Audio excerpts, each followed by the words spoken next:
So the passport bros are the ones that's traveling overseas, getting their passport, traveling overseas to date or to find wives. And we, as men, what type of men are going overseas?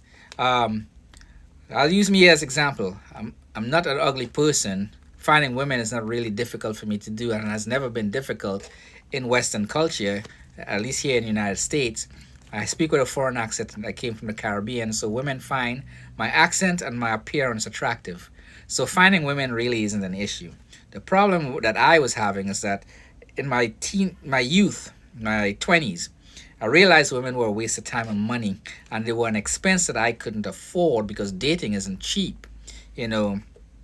So, after following some advice as far as chasing lifestyle, I didn't really achieve that till my mid 30s. Like, now started to achieve lifestyle. Um, and I did get into relationships that I knew that wasn't going to last because the women, again, were expense. It was an expense I really couldn't afford, or I didn't want to. I could afford to some extent, but didn't want to have. And those relationships ended. Um, Even though I tried, because I put it. I with one relationship lasted 5 years. It just didn't work out. She was a good time girl that I say, you know what, let me give it a chance, so you can never say I can. She can never say that I didn't. And I benefited from the relationship. It's not like it was all bad. It just wasn't a relationship that was meant to be for me. She was for the streets. While she was with me, I don't think she was in the streets as much, but she did a lot of street-like things. Uh, and then that's through her I got my career, because her nieces and nephews, we were taking care of them together.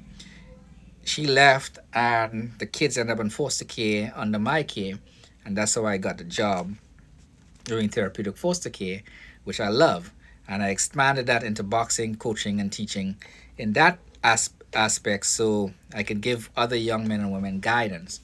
And I love it thoroughly. Um, so what are the passport boys? We're guys like me, like I just explained. I have my bachelor's degree, my master's degree, I have my own place, my own career, and I'm financially stable. I'm not bad looking, at least that's how women describe me. Um, but I was always kind of a square or boring, not the type of person to be partying all the time. I did party in my college years, but it wasn't. I did it more out of pretense. It wasn't my nature to be like that. So women, a lot of women that I was interested in really wasn't interested in me in that way until years later, when they have already been ran through. Even the woman I was in a relationship with for 5 years, she was already ran through. I think it's like 27 or 30 guys. So, and that's a little bit compared to the women today, who by 19, 20 years old, they've been ran through by the half the country. I'm exaggerating, of course, but half, it's high. Um, so guys like me, I that's what we are. We have our own place. We're financially stable. We articulate. We're not always socially awkward, because I certainly wasn't. There are a few of us that are socially awkward. The thing is, we have what's known more of a MGTOW mindset. Nobody has ever put a label to it, but that's typically what we are. We starting to see the bullshit, that is the expense of dating, with women, American or westernized women with both hands out, say, looking for something, being selfish as hell, because to them, being in your presence is more than enough for them to get whatever they want from you. And the reality is, we don't give a damn about that. Passport bros, once we've left the country, um, anything you do, you got to go above and beyond to impress us. You can't just stand there with both hands out. That's not impressive. And you can't tell us shit, because you can't guilt us, because we've been treated better in one trip than we've treated in our entire dating careers, or dating escapades in this country or in the West. One trip, we've been treated better, significantly better. And it's not the exception to the rule. It is the rule because the women in these third world countries treat their local husbands the same way they treat us, with dignity and respect, right? But it's not all lost. Here's what third world women do. That's the rule. 99% of the times they have all this. They're in shape. Well, they're fit. I shouldn't say they're in shape. They're fit. So they're not, they don't have gut. They're not thick. They're fit. They're feminine, and they bring you peace. Those three things. If you women, Western women, can just start there, get in shape, stay fit, calm the hell down. You're not a man. Stop chasing careers and all that stuff as though you're a man, or acting like a man, all tough and stuff. You're a woman. Be feminine. There's a lot of power in femininity. You can seduce uh, or tame the most savage of men with femininity. And bring us some peace. Be at peace. Don't be so damn selfish. Always looking for a date or going or chasing the good time. Um, Stop looking at the square guys as though they're worthless, because those are the ones you'll want when you've been ran through. Um, Stay away from the futures and the chads and the tyrones and the pookies and whoever. All the good time guys, the guys with the good talk. They can talk the talk. I have not can't really walk the walk. Those are the type of guys you go to. Um, and when you run through, or you're your oldest time, then you want us. And we're not stupid people. We've already traveled to third world countries where the women are fit, feminine, and they bring us peace. And they're not all gorgeous, but most of them are. Most of them are very, very beautiful. Far more beautiful than most of you women here in the United States.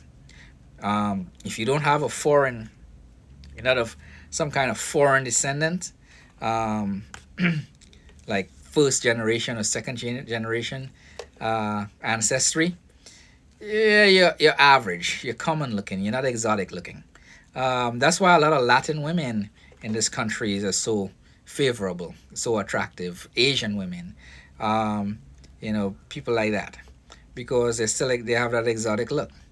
Um, you would find if you're feminine, you're fit, feminine, and peace, you'll have everything you need to start looking, attracting men who haven't traveled outside the country yet, especially if you're average looking.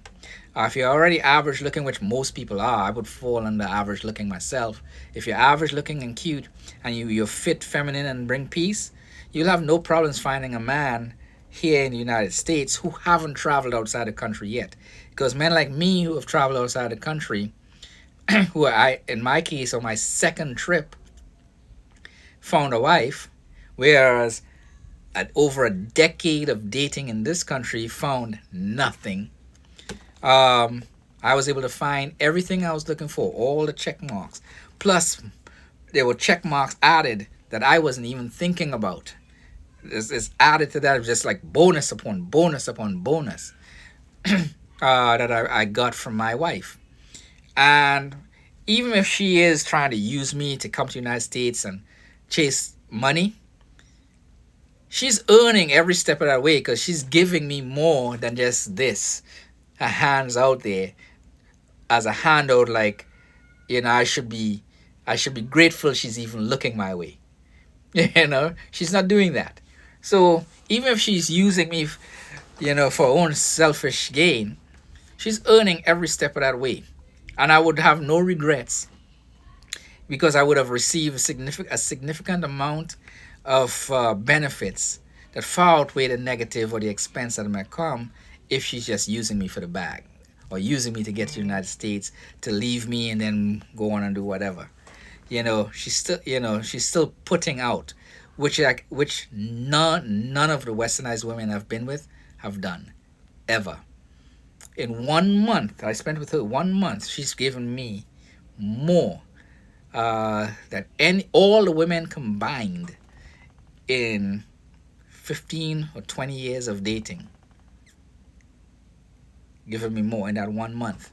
So There's nothing you as Western women can do to shame us or belittle us, because there are millions of women who are the rule, not the exception to the rule, but the rule in these third world countries, that will do more for us than you would ever think of doing.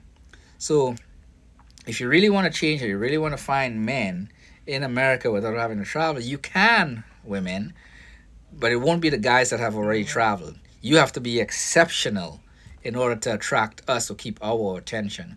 But the men who hasn't traveled or who can't afford to travel, or is not thinking about traveling in that way, because it's not for everybody. It just so happens it's for me. Um, you can get those men, and you can keep those men and marry those men, but you gotta stop letting yourself get run through. You need to stop looking at all the squares and boring people as useless, because they're the ones that actually have the computer and TV and phones and all that stuff working. Because they're the tech savvy ones that invented a lot of the stuff that you're using to bash them with. Get with those guys and be fit. If you're fat, get in shape. You know, if you're chasing the bag and you're competitive, calm the hell down. Tap into your femininity, because the power in femininity is significantly stronger than you can possibly imagine, and you could tame the most savage of men with femininity. So, uh, femininity, and bring peace. Be a peace in a man's life, and that's a good start. There are other layers you can add to that, but that's the basic foundation right there. As far as looks and stuff, you can't really change that. You're born with looks, so I won't say you have to be beautiful and all that stuff. Be fit, be feminine, and bring peace. You look how you look. There's nothing you can change about that. I look how I look. I can't get any taller. It is what it is. All right, but bring those things, and that's a start. You can get guys that's not hasn't traveled yet and haven't been spoiled. I am gone. I'm done. You'll have to do a lot to get my attention. My wife is gorgeous. She's young. She takes care of me. She wasn't ran through all that stuff. And just so you look at the thumbnails of my videos, you will see that I'm posting pictures of her, of a woman. That's my wife, my fiance. She'll be my wife when she comes here and I marry her. Uh, the government marriage, but she's my wife by common law. Their traditions in Madagascar. Um, young men, go to college, get a degree, or if college isn't for you, get a job, get a career, be financially stable, then start looking to travel overseas, to date and to find wives. Don't do it while you're still floundering around trying to find yourself and become stable financially. You can take vacations and enjoy the scenery and things like that, and possibly get in a relationship or whatever. But that shouldn't be your intent in your youth. Wait till you have those three things in place. Have a lifestyle, then start traveling. In your 30s, you could find someone in their 20s, that you can marry. Your early 20s, that you can marry and bring to this country, or go live there and start your family with someone that's fit, feminine, and will bring you a shitload of peace. Um, and you don't have to work hard as hell to do it. And again, I'm not socially awkward. It's not difficult for me to pick up women, but the women here just will never measure up to the third world country women, as far as being fit, feminine, and peace, because they were raised by their culture and their social structure to be wives. They were already wives by the time they're at age to marry. So, Western women, you need to step up your game and learn to be wives, and start with those three things: fit, feminine, and bring peace. And you shouldn't have much problems at all. If you have any questions, leave it in the comment section down below. Like and subscribe. You'll have a good day.